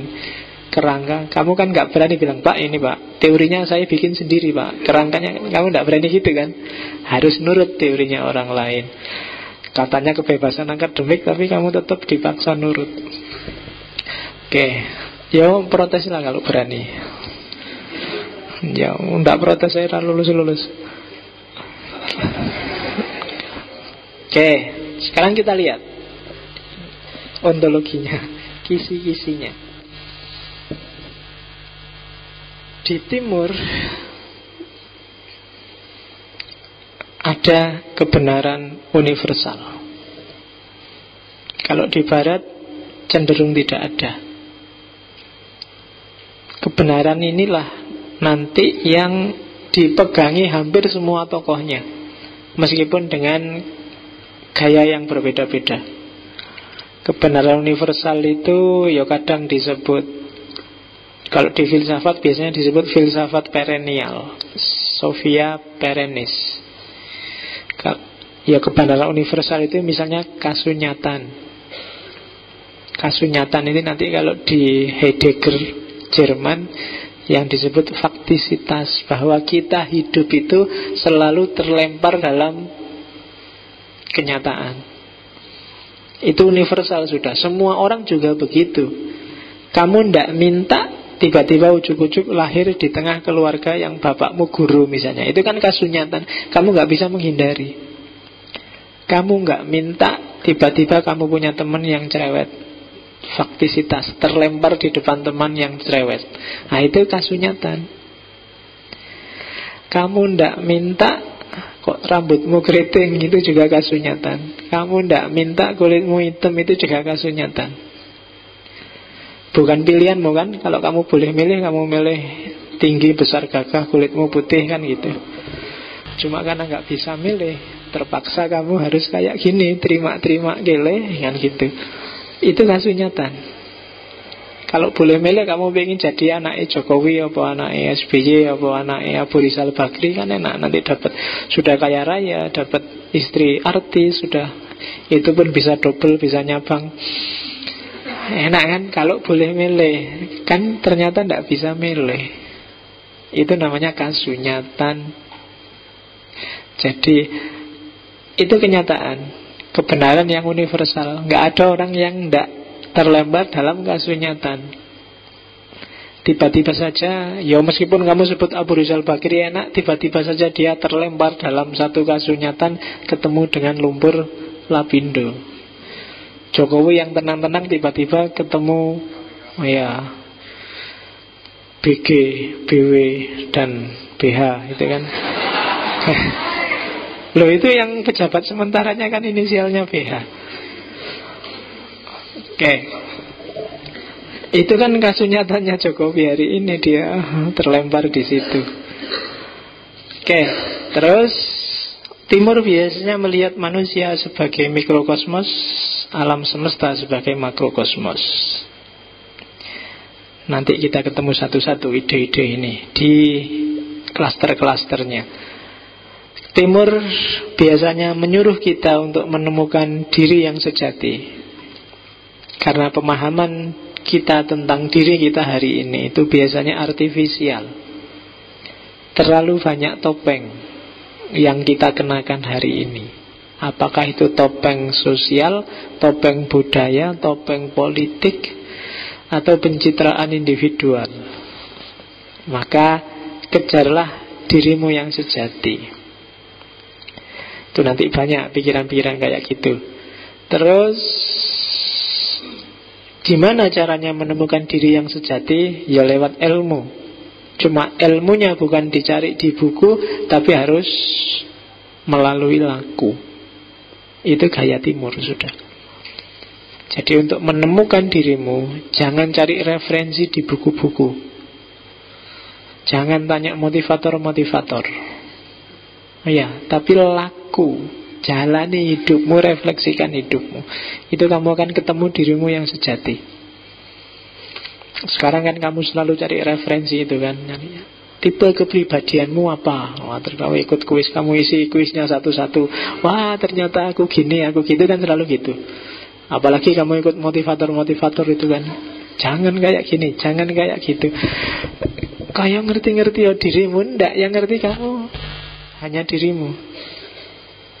Dan cara untuk ngerti lewat laku, tidak deskriptif, tidak semata-mata lewat ilmu. Itu gaya Timur. Terus selanjutnya, semua peristiwa di dunia ini saling terkait. Dan sejarah bergerak secara sirkuler. Itu gaya Timur. Konsep-konsep karma, reinkarnasi, siapa menanam dia yang menuai, itu gaya Timur. Jadi sejarah itu tidak lurus, tapi muter. Indonesia ini kenapa kok kacau terus? Itu mungkin karena memang cakra manggilingannya, memang takdirnya dia begitu. Ada utang yang harus dia bayar. Karmanya. Kalau kamu melakukan yang jelek-jelek, ya hasilnya nanti jelek dan harus kamu bayar kejelekan ini. Nah kalau belum tuntas sampai mati Pak, kamu akan lahir lagi. Sampai ketemu dirimu yang sejati, sampai kamu asli dan tidak ada utang yang harus kamu bayar, itu nanti kamu akan naik ke level, kalau di Buddha disebut nirwana. Selama kamu masih punya banyak utang, kamu akan balik lagi, lahir lagi. Apalagi kalau setelah lahir lagi kok kamu degradasi. Dulu nilainya A, sekarang jadi C. Itu lahir lagi kamu mesti. Karena kuliah itu ngulang. Sampai lulus. Hidup juga gitu. Sampai lulus, sampai ilaihi roji'un. Sampai kembali pada Allah. Dan yang bisa kembali kan nafsu, kalau di Islam loh, nafsul mutmainnah. Sebelum mutmainnah kamu gak bisa ketemu dirimu yang sejati, gabung dengan Allah. Nah itu kalau di agama lain, ya kamu akan lahir lagi, reinkarnasi lagi, bayar utangmu yang belum selesai, atau proses yang belum tuntas, diulang lagi. Kalau di Hindu bahkan kadang-kadang kalau kamu degradasi, reinkarnasinya bisa masuk ke binatang, bisa masuk ke... Iya, jadi tidak enak kan. Tiba-tiba kamu masuk ke cecek, apa masuk ke itu kan, dari jadi manusia kok. Kan banyak cerita gitu kalau di Hindu. Kenapa? Karena sejarah itu sirkuler, muter. Nah, tugasnya orang hidup apa? Memutus rantai kehidupan ini sampai tuntas dan kamu bergabung dengan yang sejati. Terus ya, jadi kemajuan yang diagungkan oleh Barat itu adalah proses yang tanpa akhir. Maka kemajuan jangan jadi targetnya. Itu gaya timur. Terus masa depan itu tergantung perbuatan kita di masa kini. Itu yang sirkuler tadi. Apa yang kita lakukan hari ini, buahnya pasti besok. Jangan terlalu perhitungan sekarang kalau ingin melakukan kebaikan. Jangan khawatir nggak ada kebaikan sedikit pun yang sia-sia. Fama ya'mal miskola dzarratin khairan yara. Kamu akan lihat sendiri balasannya. Wis ojo khawatir. Kalau sekedar ngutangi, nolong temen, itu mesti ono balasannya. Meskipun mungkin kamu nggak lihat dan nggak merasakan langsung. Jadi nggak usah pakai dulu itu. Tak utangi ya, tapi seminggu ya. Awas kalau nggak seminggu. Anda ngono. Ojo khawatir, ada balasannya. Nah itu gaya timur. Bantu orang, nolong orang, berbuat baik untuk dirimu sendiri atau untuk orang lain itu pasti kamu akan khairiyarah. Kamu akan lihat balasan baiknya. Dan yang jelek juga begitu. Kalau kamu usil, kalau kamu nakal, sekarang gak ada balasannya. Tunggu aja besok. Entah kapan. Dalam konteks apa, dalam situasi apa. Itu gaya timur itu. Jadi kalau kamu tiba-tiba minum kok kesel, bagi orang Jawa, ini ada apa ya, kan mesti gitu. Semua isyarat ditafsirkan dengan melihat perbuatannya. Itu gaya timur. Perasaanku kok tidak enak ya, jangan-jangan itu gaya timur. Kalau barat pakai akalnya. Allah itu cuma perasaan aja kok dituruti. Sudah dari timur kamu kembali ke barat kalau kayak gitu. Kalau orang barat tidak peduli dengan rasa, yang penting perhitungan rasional. Uangku kan masih banyak. Itu gaya barat. Tapi kalau gaya timur, dalam sedetik uangku bisa habis. Misalnya tak beliin HP terbaru kan habis. Misalnya itu contoh. Jadi gaya timur sama gaya barat kamu bisa rasakan. Terus yang selanjutnya, manusia bagian dari alam dan kemenangan sejati. Kalau di timur adalah kemenangan atas dirimu sendiri, bukan mengalahkan yang lain. Kalau di Islam, jihad akbar itu jihad mengalahkan diri sendiri, bukan mengalahkan orang kafir, orang murtad, orang liberal, orang fundamentalis, tidak. Tapi mengalahkan dirimu sendiri. Mengalahkan diri itu biasanya urusan kesombonganmu, hasratmu, ambisimu yang tidak terkontrol, yang tidak tertaklukkan, nafsumu yang tidak kenal baik buruk. Itu kalau kamu bisa mengendarai, bisa kontrol, berarti kamu menang. Kalau sekedar ilmu mana baik, mana buruk, mana benar, mana salah, itu kamu sudah lengkap. Saya sering bilang gitu. Tapi kamu juara, kamu menang kalau bisa jadi laku yang baik dan menghindar dari yang buruk. Kamu kan sudah ngerti, tapi kadang-kadang yang kamu tabrak aja kan. Kenapa kamu belum menang melawan dirimu? Bangun pagi jam 6, masih jam 6, biasanya jam 7 misalnya. Engko wae salate. Lali enggak apa-apa, bisa dikodok, tenang aja. Enggak, itu ya nanti yang rugi kamu sendiri. Kamu mendegradasi dirimu sendiri, dan kamu tidak menang berarti. Oke, nyontek nilainya bagus, tidak nyontek nilainya jelek. Milih yang mana ya? Itu kan, jadi kamu sudah ngerti hukumnya, ngerti teorinya. Kamu menang kalau nggak nyontek kan gitu, itu paling gampang. Males itu jelek, rajin itu bagus. Tapi pas kamu males, bisakah kamu menaklukkan dirimu biar nggak jadi males? Nah itu bedanya kamu orang yang menang apa orang yang kalah. Melawan dirimu sendiri aja kalau sudah kalah, jangan mimpi kamu bisa menang melawan yang lain. Kan itu rumusnya sudah. Oke, itu kisi-kisinya. Nanti kita akan ketemu gaya berpikir kayak gini ketika membahas pemikiran timur. Jangan salah, bukan berarti timur dan barat itu sangat terpisah dalam praksis sejarahnya. Ya, ada orang timur yang pingin, kan tak bilang tadi, timur ya penting, barat ya penting. Barat itu yangnya, timur itu yinnya. Dalam catatan saya ada beberapa filosof baik di timur maupun di barat yang pikiran-pikirannya itu memadukan barat dan timur.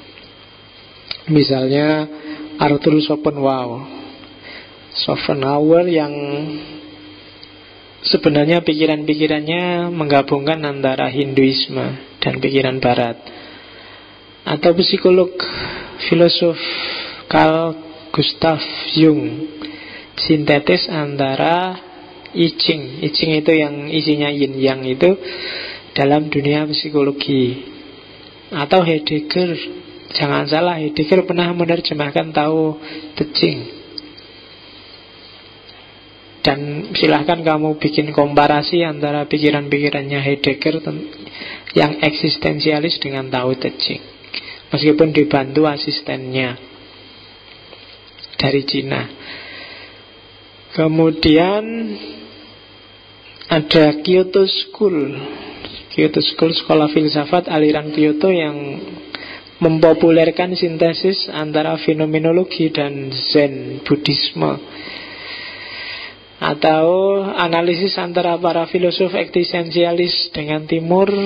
Ada filosof Jepang Tetsuro. Atau yoga yang kalian kenal hari ini. Ada dari seorang guru Hindu, Sri Aurobindo. Itu yoga plus idealisme Jerman.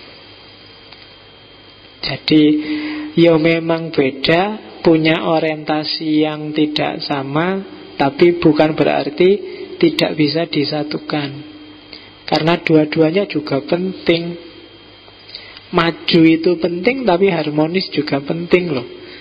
Progres itu penting, tapi kemapanan juga penting. Nah itu kalian harus pintar mendialogkannya. Yang satu yin, yang satu yang.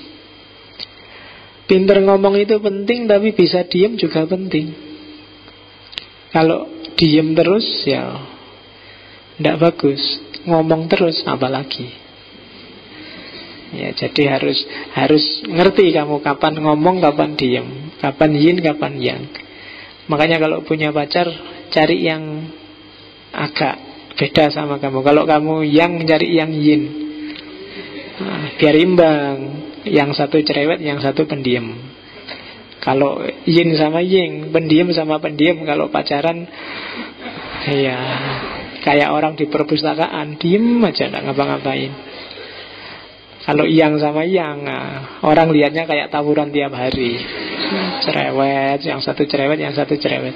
Nah, jadi yang pasangan satu yin, satu yang. Oke, itu sintesis. Karena dua-duanya penting. Panas dan dingin itu kan harus imbang. Panas terus ya ndak enak, dingin terus ya ndak enak. Oke, sedikit saya ingin hari ini, kenapa tak kasih filsafat timur? Jangan salah, hari ini juga orang-orang di barat itu sedang mati-matian berusaha menghidupkan gaya timur. Itu yang hari ini disebut New Age Movement, gerakan baru, era baru. Orientasinya spiritualitas. Definisinya itu, a net, a free flowing spiritual movement, gerakan spiritual yang sedang mengalir, sedang lahir di barat, sedang populer hari ini. Jadi barat itu karena selama ini yang, maka dia merindukan yin. Kebalikannya kita yang yin berabad-abad, kenapa kita kok terpesona oleh barat? Karena hakikatnya kita kekurangan yang. Apalagi kamu tidak punya yang kan? Tiap hari kamu yin, adem-adem yin, tidak duwe yang. Oke. New Age Movement itu a network of believers and practitioners who share somewhat similar belief and practice, which they add on to whichever formal religion that they follow. Jadi ini semacam gerakan spiritualitas dari sekelompok orang yang kadang-kadang dia sudah punya agama, tapi ya tidak apa-apa ditempeli gerakan spiritualitas ini. Kalau di Indonesia dulu terkenal, meskipun kemudian kena kasus, jadi redup Anand Krishna. Itu kan semua agama dia jelajahi, dicomoti dikit-dikit bagian spiritualitasnya. Barat hari ini sedang tren yang kayak gitu. Kalau kalian mungkin sempat dengar misalnya istilah-istilah meditasi, yoga, transformasi personal, apalagi ecological responsibility, tanggung jawab lingkungan. Orang mulai bahas lingkungan itu kan karena salah selama ini aku memperkosa lingkungan. Sekarang saatnya memelihara lagi, bikin harmoni, memposisikan diri lagi di tengah lingkungan. Nah itu kan gaya timur. Universal religion, atau kadang-kadang ada yang spirituality without religion. Spiritualitas yes, religion no. Banyak di barat sekarang punya kelompok ini. Itu yang disebut New Age Movement. Oke, saya setuju hidup spiritual, tapi kalau agama yang formal melembaga, enggak. Karena agama yang formal, yang melembaga ternyata isinya tawuran tiap hari, bikin bencana tiap hari. Padahal spiritualitas itu penting. Ya kalau gitu ya tak ambil spiritualitasnya aja. Banyak yang kayak gitu. Meditasi. Kalau kita kan sebenarnya sudah dikasih kesempatan oleh Allah 5 kali sehari untuk meditasi. Harusnya jadi tenang kayak meditasi efeknya. Tapi kan sholat itu kan enggak. Karena kamu sedang tergila-gila oleh barat, kan sholatnya juga gaya barat, kemerungsung,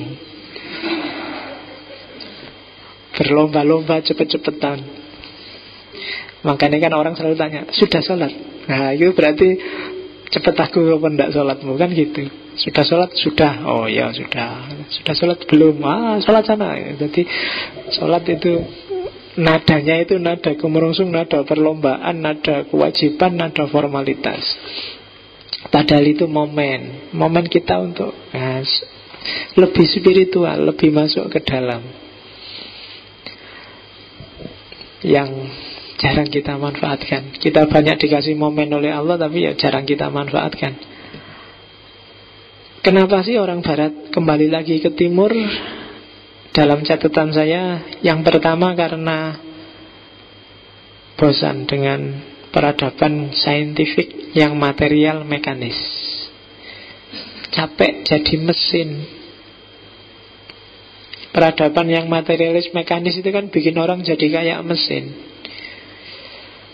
Bangun jam 7, ke kantor atau ke kampus sampai jam 12, istirahat siang sebentar, kemudian membantu orang tua, kemudian kan gitu kamu biar kayak mekanis muter tiap hari. Dan itu kan bikin capek. Kamu kayak robot, kamu kayak jam, kayak arloji. Hidupmu rutin, gak ada maknanya. Kamu ngapain sih ngaji tiap Rebo di sini? Ya biasanya gitu, Pak. Rutin. Jadi ngaji loh, jadi robot, mekanis. Dan orang barat sudah capek dengan itu. Dan kita baru mulai padahal. Baru mulai materialis mekanis. Kita baru mulai terpesona dengan materi. Barat sudah capek dengan materi. Barat sudah kembali ke timur. Kita yang di timur sedang pengen ke barat. Jadi nanti kalau barat sampai timur, loh di mana ini orang timurnya kok nggak ada? Loh timurnya ada di barat sekarang. Ya mereka bingung nyari ke timur, nggak ada orang timur. Begitu nyampe Jawa, nyampe Jakarta, podo wae sama Las Vegas, podo wae sama New York, podo wae sama London. Kalau kayak gini nggak usah jauh-jauh ke Indonesia, karena orang timur kiblatnya ke barat. Kemudian antroposentris, nalar modern. Capek lo jadi manusia, disuruh jadi aktor terus, disuruh jadi subjek terus. Apa kamu gak capek? Nampang tiap hari, pedita-pediti tiap hari di hadapan alam semesta. Ya kan? Kamu merasa lebih mulia dari pohon-pohon, dari kambing, dari kamu gaya tiap hari, narsis tiap hari. Antroposentrisme. Merasa dirimu penting dan sangat penting di muka bumi ini. Capek loh kamu kayak gitu. Jaim itu sebentar-sebentar gak apa-apa, tapi kalau terus-terusan kan capek. Narsis sekali-sekali gak apa-apa, tapi kalau terus-terusan kan juga gak menarik. Temenmu aja bosen. Ada Facebook, WhatsApp dari kamu, alah mesti foto. Kalau nggak OTW ya foto lagi ngapain ini gitu. Jadi temanmu aja capek. Antroposentrisme. Orang modern juga gitu. Kamu sudah sewenang-wenang lama, semena-mena lama di alam semesta ini, ya saatnya memposisikan dirimu secara benar. Dan yang terakhir yang bikin orang ingin kembali lagi ke spiritualitas adalah ternyata agama tidak jadi solusi. Agama formal. Agama formal banyak dekonstruksi, banyak merusak nilai kemanusiaan ternyata. Itu cermatannya orang-orang ini yang melakukan New Age movement. Agama kadang-kadang malah mendangkalkan hidup kita. Padahal in essential agama harusnya tidak begitu perannya. Tapi kamu sendiri memposisikan peran agama cuma hanya untuk itu. Agama harusnya bikin kamu menemukan jati diri, tapi kadang-kadang agama jadi topeng baru dalam hidupmu. Itu problem yang bikin orang terus capek, terus pingin kembali ke kesejatiannya. Apa sih yang dia cari di New Age? Spiritualitas. Tapi kadang-kadang kebablasan. New Age ini karena kehilangan orientasi kadang-kadang cuma jadi tren, dan kadang-kadang hanya jadi eskapisme psikologis. Modus hari ini yang ada itu. Tapi yang ideal yang pertama, pemenuhan spiritualitas yang kering. Yang tren dan mode banyak. Apalagi di Indonesia kan banyak tren-tren majelis zikir apa, majelis taklim apa, terus membaca doa bareng-bareng keras-keras. Wah itu tren and mode. Kadang-kadang kalau di TV-TV itu dibayar loh, jangan salah. Yang jamaah, yang nangis-nangis itu ya dibayar itu. Kamu nangisnya keras apa enggak mungkin berpengaruh bayarannya. Ya itu tren itu. Ya, saya punya teman yang jadi salah satu jamaahnya itu. Alhamdulillah dia seneng karena dapat baju putih-putih gratis. Terus masuk TV. Semakin kamu mewek, TV-nya semakin ngezoom kamu. Jadi kelihatan, wah nangisnya serius itu. Jadi trend and mode. Coba kamu lihat TV itu kan, jadi tren kan. Tadinya ceramah ketawa-ketawa, wah, ngakak-ngakak begitu. Wah, sesinya habis ini, waktunya doa. Bisa langsung nangis-nangis loh. Susah kan nyambungnya. Ya pinter actingnya, tapi ya itu tren. Spiritualitas yang jadi mode. Ada yang eskapisme psikologis, pelarian. Jadi karena kamu stres, karena kamu bingung, ya aktivitas spiritualmu pelarian. Kalau pelarian biasanya sementara. Kalau kamu merasa sudah terobati stresmu, kamu balik ke asal. Itu pelarian. Kayak kamu sedang sumpek terus rajin tahajud. Nah, itu eskapisme namanya. Pelarian. Kalau sedang sumpek aja, ya Allah, tiap hari kamu pikir istighfar, astagfirullah gitu kan. Tapi kalau lagi seneng enggak, sudah lupa. Nah, itu eskapisme. Hanya pelarian. Hari ini modusnya 3 itu, spiritualitas. Nah, yang New Age ini idealnya yang pertama, spiritualitas, pemenuhan spiritualitas baru. Hari ini bisa kamu lihat banyak manifestasi New Age, musik, film, buku, seminar-seminar pemberdayaan diri, perdamaian, pecinta lingkungan, sinkritisme, passing over itu belajar agama lain untuk kepentingan agamamu sendiri.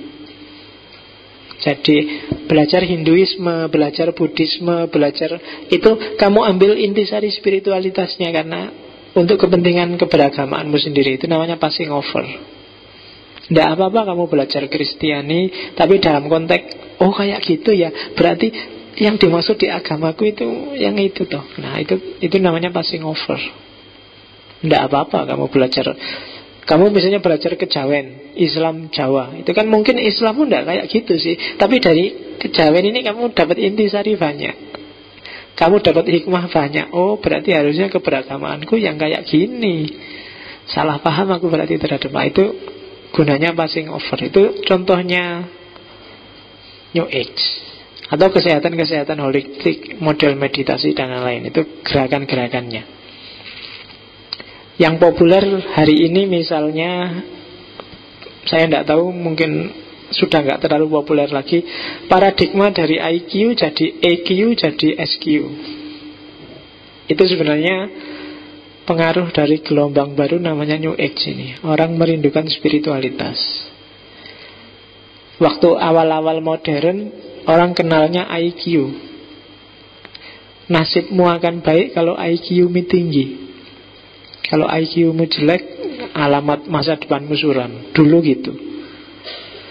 Tapi terus ada temuan baru EQ, Emotional Quotient, Daniel Goleman.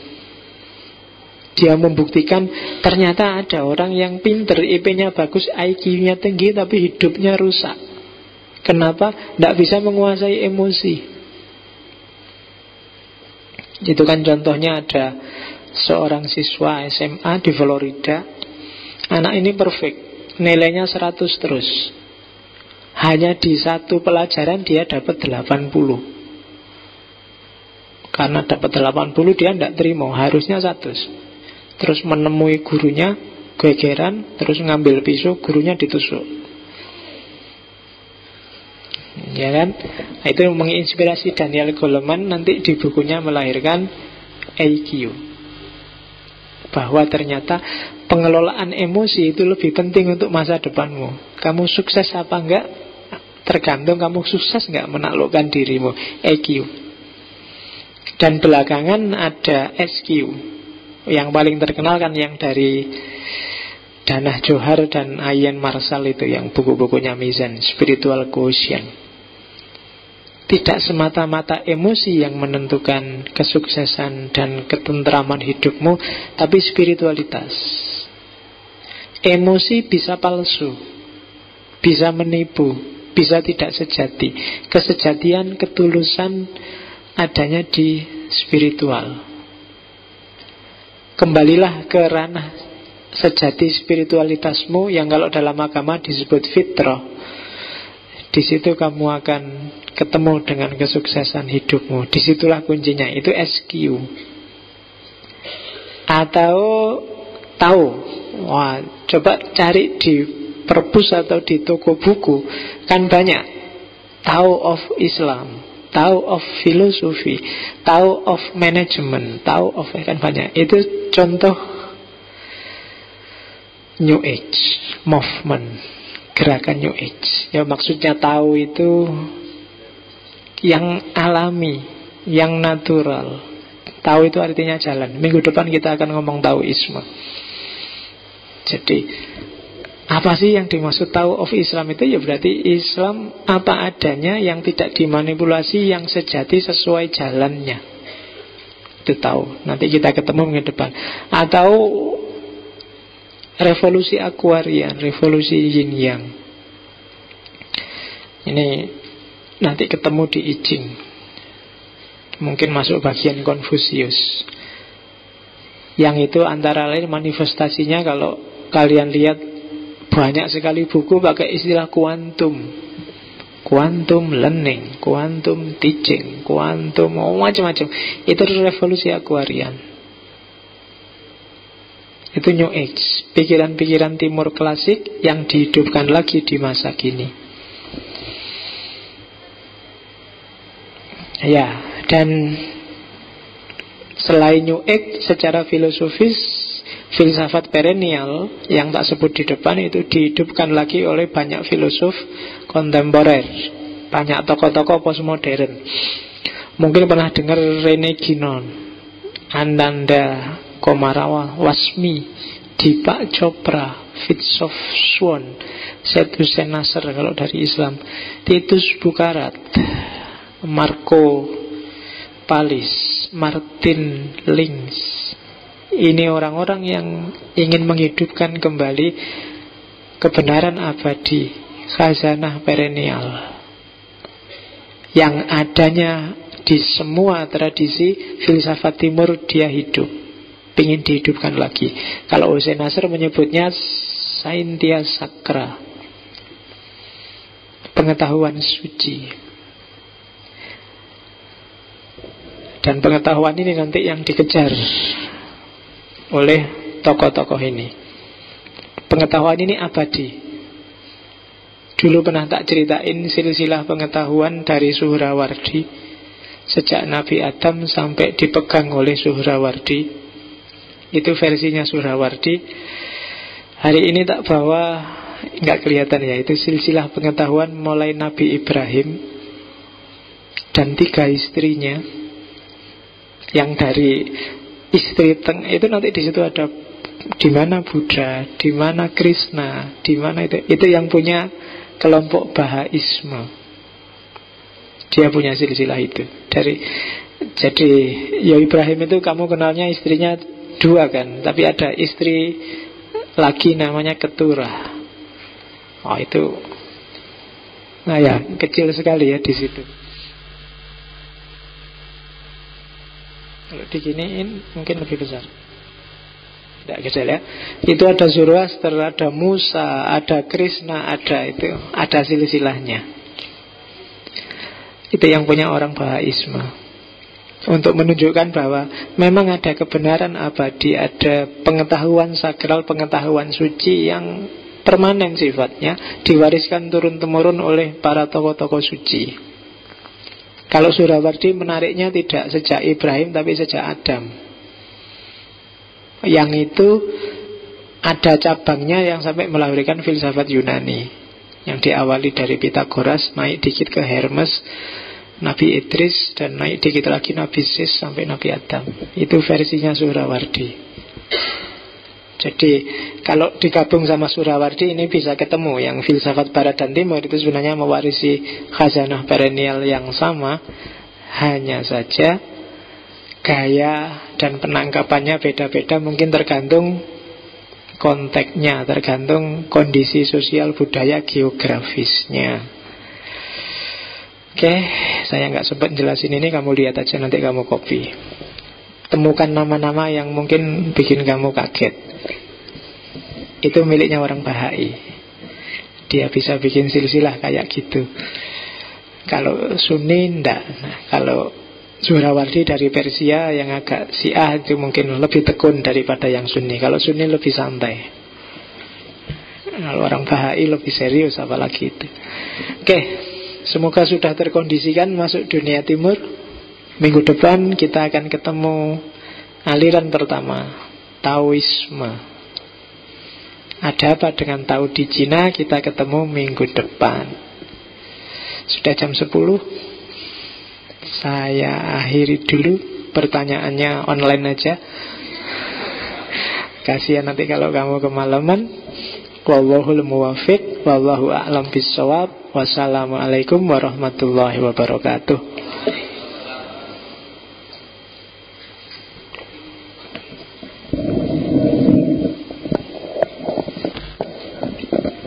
Diaturkan terima kasih pada Pak Fakhruddin Faiz. Dan selanjutnya mari kita tutup ngaji filsafat pada malam hari ini dengan tahmid bersama Alhamdulillahirabbil alamin. Dari kami mohon maaf kurangnya. Wassalamualaikum warahmatullahi wabarakatuh.